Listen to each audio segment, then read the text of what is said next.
até na inveja. Se você nunca foi invejado, experimenta trocar de carro. A pessoa não sabe nem se você está pagando em 80 prestações ou pagou à vista. Se você nunca foi criticado, experimenta postar foto das suas próximas férias em Paris ou na Disney, onde for. Se você nunca criou um inimigo, experimenta postar foto com a tua família feliz, rindo. Não precisa de muita coisa não, é só a família unida. Esses dias eu postei uma foto da minha esposa esperando nosso 4º filho. Enquanto tem gente só orando, tem gente trabalhando.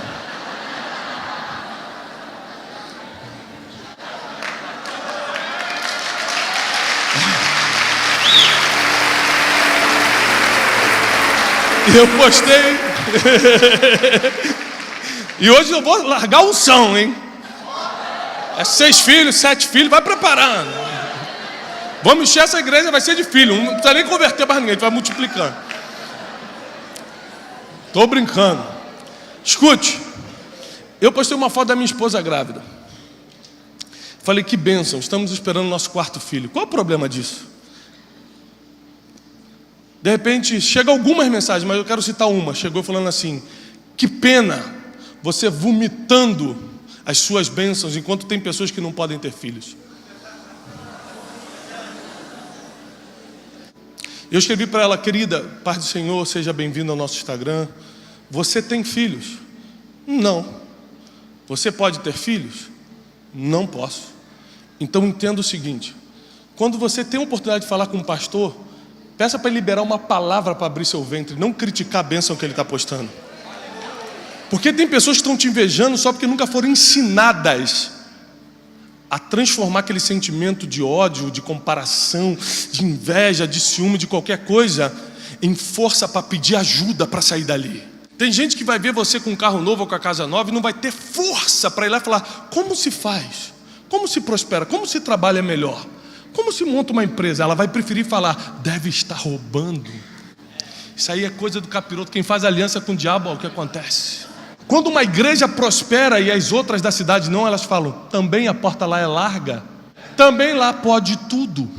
As pessoas ficam muito afetadas com o crescimento que elas gostariam de ter, mas não tem e você tem.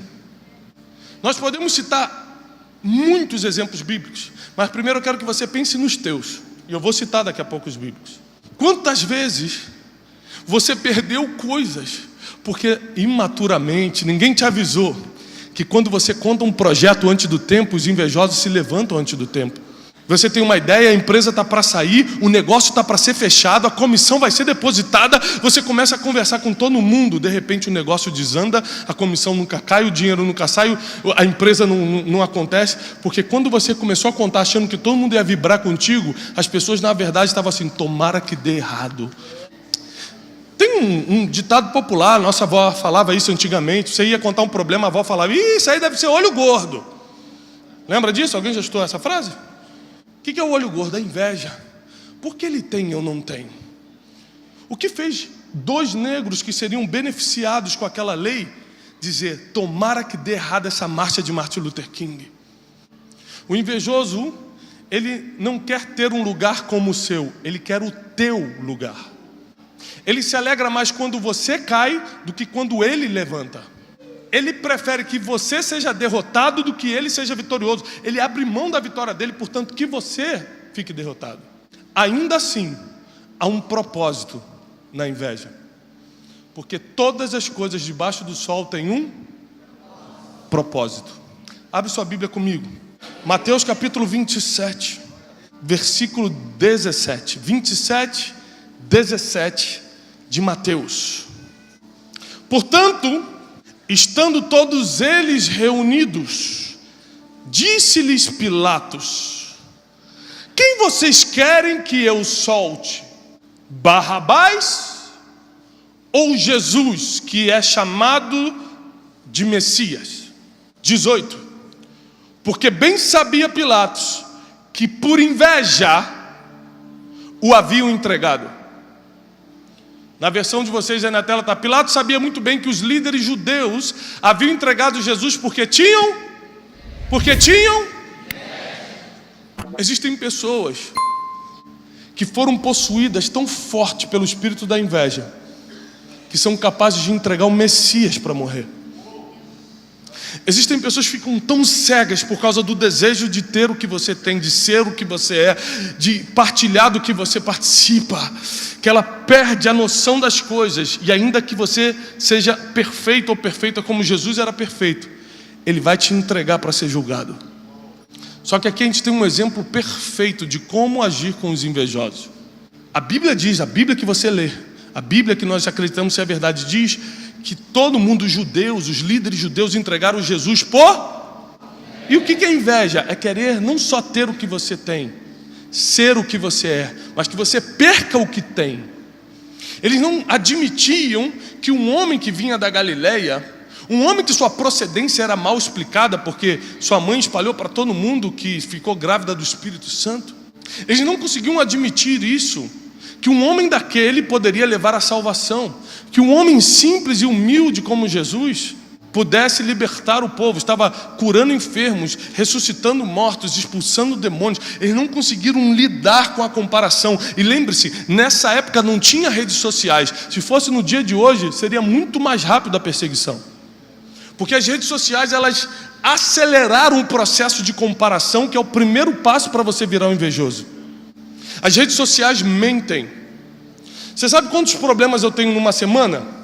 Mais de 40 problemas sérios para resolver. Sabe quantos você vai ver na minha rede social? Nenhum. Agora, quando eu estou embarcando para Paris, eu boto partiu Paris, porque ninguém posta desgraça, ninguém posta tragédia, não dá audiência. A gente posta as coisas boas que está vivendo. Aí você vê o Instagram dos outros e fala: ah lá, é tão feliz, ah lá, está com dinheiro, nossa, ela está tão magra, esqueceu que tem um FaceTune que dá aquela emagrecida.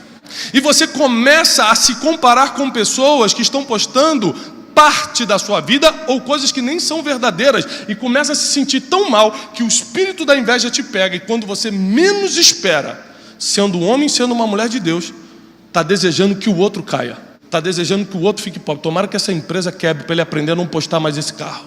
As redes sociais, o mundo de hoje, aceleraram esse processo de inveja, de querer que o outro se dê mal. Está tão forte isso que a gente tem coragem, movidos por inveja, de virarmos haters. São os odiadores, pessoas que entram na internet para falar mal de você, para falar mal do que você está fazendo. Não está fazendo nada, está no sofá parado, mas entra no Instagram do pastor Mico e fala: ah, também assim, usando camisa colorida é fácil, quero ver eu louvar a Deus. Mas vê se ele está em outra igreja trabalhando. Não, ele está no sofá, olhando o Instagram dos outros, o Facebook dos outros, falando: olha lá, sem graça, tomara que perca o que tem.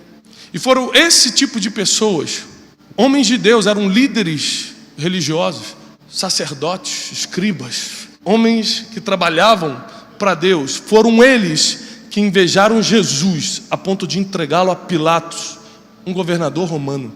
Eles tiraram da esfera do vamos tratar entre irmãos, filhos de Deus, e vamos botar na mão da justiça do homem.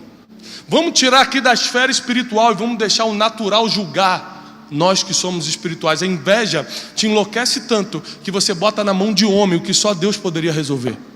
Quando Jesus está na cruz sendo crucificado, Ele olha para esses invejosos e nos ensina como lidar com eles. Ele olha para cada um nos olhos e fala: Pai, perdoa, eles não sabem o que fazem.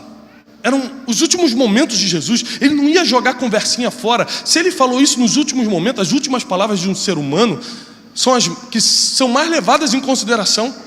Todo mundo quer saber o que Steve Jobs falou antes de morrer. O que o fulano, quais foram as últimas palavras do fulano? Porque as últimas palavras de um homem contam muito. E as últimas palavras, uma das últimas palavras de Jesus foi: perdoa essas pessoas que me colocaram aqui por inveja, porque eles não têm ideia do que estão fazendo. A pergunta é: Jesus tinha qual propósito na terra?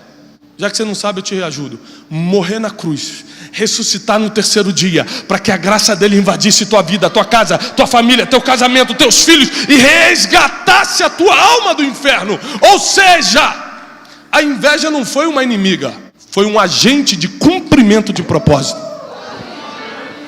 Às vezes você está achando que o invejoso está te atrapalhando. Na verdade, ele está te tirando da zona de conforto, fazendo você trabalhar, está acelerando o teu projeto, está acelerando o processo de Deus na tua vida e te colocando no lugar certo, na hora certa. Porque como você não consegue lidar com invejosos, Deus coloca invejosos no lugar que você não pode ficar, para você sair para outro. Entendeu? Não é para você ficar em tal lugar, ele já te enche de pessoas ali que estão te perturbando para você não conseguir ficar, e ele te expulsa para o lugar que você tem que estar.